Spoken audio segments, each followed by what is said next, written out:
رضيت بالله ربا وبالإسلام دينا. رضيت بالله ربا وبالإسلام دينا وبمحمد صلى الله عليه وسلم سلم نبيا ورسولا.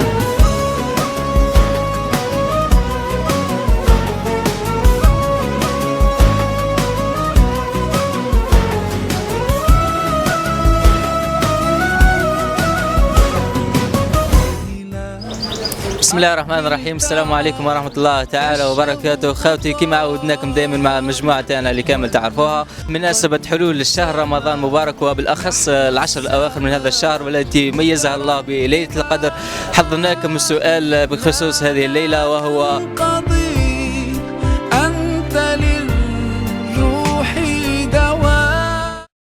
عندنا مسابقة يعني بمناسبة حلول شهر رمضان والعشر الأواخر، عم بالك فيها ليلة القدر إن شاء الله. إن شاء الله إن شاء الله. مرحبا بك. السؤال يقول لماذا سميت هذه الليلة بليلة القدر؟ على حسب معلوماتي سميت بليلة القدر لأنها ليلة أنزل فيها القرآن الكريم على سيدنا محمد صلى الله عليه وسلم. ليلة القدر سميت بهذا الاسم لأنها أول ليلة نزل فيها القرآن الكريم. بمناسبة هذا الشهر الكريم وبالأخص العشر الأواخر من هذا الشهر، باش يتميز هذا الشهر؟ شهر رمضان هو شهر كريم على كل حال، يتميز منه شهر تاع عبادة والإنسان يكثر فيه الطاعة ويعبد منه أكثر، وشهر صدقات وشهر رحمة بالناس. هذا هو سيدنا رمضان. والعشر الأواخر من هذا الشهر تميز بيوم وليلة مخصصين. شهر رمضان فيه ليلة هي ليلة القدر اللي هي جاءت في القرآن العظيم، تعتبر أحسن ليلة في هذا الشهر الفضيل. وسؤالنا فيما يخص ليلة القدر وهو لماذا سميت بهذا الاسم؟ ليلة القدر. ليلة القدر.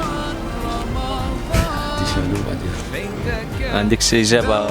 السلام عليكم. وعليكم السلام ورحمة الله. بحلول العشر الأواخر من رمضان عندنا سؤال.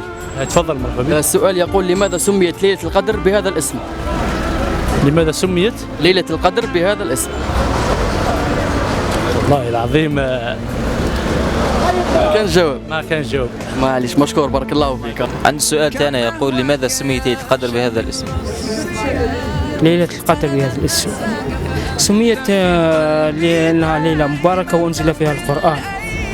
عندنا سؤال فيما يخص العشر الأواخر من هذا الشهر، بماذا يتميز هذا العشر الأواخر من شهر رمضان الكريم؟ عتق من النار. وفيه ليلة ويوم باسم مخصص. ليلة القدر. ليلة القدر. ليلة القدر لماذا سميت بهذا الاسم؟ لماذا سميت بهذا الاسم؟ لأنه تحدد أقدار الناس بلك في هذه الليلة. ليلة القدر. بعد بسم الله الرحمن الرحيم، نشكركم على هذه المبادرة الطيبة الاتفادة اللي أنتم يعني شباب ذخرة تحيوا في جمهورها، تخرجوا فيها من العمق. بالنسبة للسؤال، كلمة العشر الأواخر هي عشرة مباركة، عشرة عتق من النار. سميت ليلة القدر بالنسبة صورتين نزلنا في ليلة القدر. والله يعني سؤال وجيه، يعطيكم الصحة، بصح ما عنديش الإجابة. معنى الكلمة سمى حاجة مقدرة، حاجة تقدر الله، ولو أنه كل شيء يعني مقدر في الدنيا هي. تقترب من الإجابة. والله يا أخي شو نقول لك، ليلة القدر ليلة الرحمة، نزول فيها القرآن، تنزل فيها الملائكة. إنه ليلة القدر معروفة إنه الإنسان ماذا بيه يغتنم من فرصة من عواشر الأخيرة تاع رمضان، إنه كما قلت لك يقرأ القرآن وقيام الليل، وأحسن حاجة الدعاء. ليلة القدر سميت بهذا الاسم لماذا؟ سميت بليلة القدر القيمة نتاعها والقدر نتاعها عند ربي سبحانه. نعم، كانت إجابة صحيحة. السؤال يقول لماذا سميت ليلة القدر بهذا الاسم؟ الله أعلم. السؤال يقول لماذا سميت بليلة القدر؟ ما على باليش. معليش، مشكور. لماذا سميت ليلة القدر بليلة القدر؟ والله ما عنديش فكرة في هذه يا أخوي. بمناسبة العشر الأواخر من رمضان عندنا سؤال نقدمه. معليش تفضل. السؤال يقول لماذا سميت ليلة القدر بهذا الاسم؟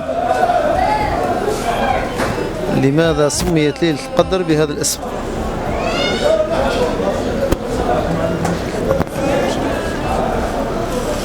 الله أعلم. الله مشكور شيخ، بارك الله فيك. ليلة القدر بهذا الاسم.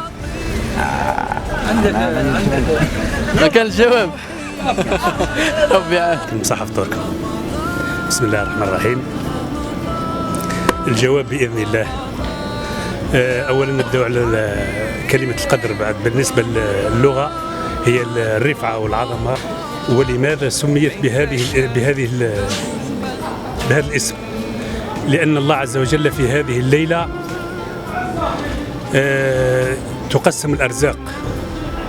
تقسم الأرزاق وتنزل البركات. وفي هذه الليلة يحصى الله عز وجل جميع الخلائق ويعطيهم جميع الحقوق. حتى عن ابن عباس رضي الله عنه قال في حديث ما معناه، يقول لك حتى الأموات، حتى الوفيات تسجل في هذه الليلة. راك معايا؟ لأن الله عز وجل يكتب فيها على مدار السنة. هذا بالنسبة لله عز وجل. بالنسبة للعباد في هذه الليلة ربي سبحانه يقول هي خير من 1000 شهر، يعني خير من 83 سنة و4 شهور. وبالتالي الإنسان، الرسول صلى الله عليه وسلم يقول من قام ليلة رمضان إيمانا واحتساب غفر له ما تقدم من ذنبه. يعني الإنسان اللي يقوم الليلة هذه الملائكة تسجله ويعتبر عند الله عز وجل عظيم، ويعتبر شرف كبير، ويغفر له ربي الذنوب تاعو.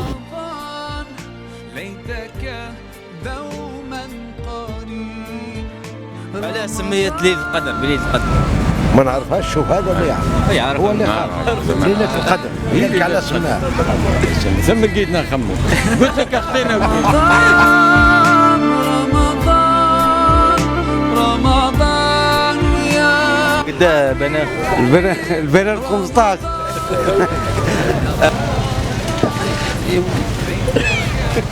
ماركين انت هاقنا نعاود نسمع كيما. وما عندكش اضافه على هذا؟ ما عنديش. اخويا مشكور، بارك الله فيك. معليش، عندك اضافه على هذا الشيء ثاني؟ وهي ليلة خير من 1000 شهر. تفضل خويا. ربي يعاونكم وراكم مشكورين وحاجه زينه. يعطيك الصحه خويا. حاجه واحده اخرى. بارك الله فيك، يعطيك الصحه.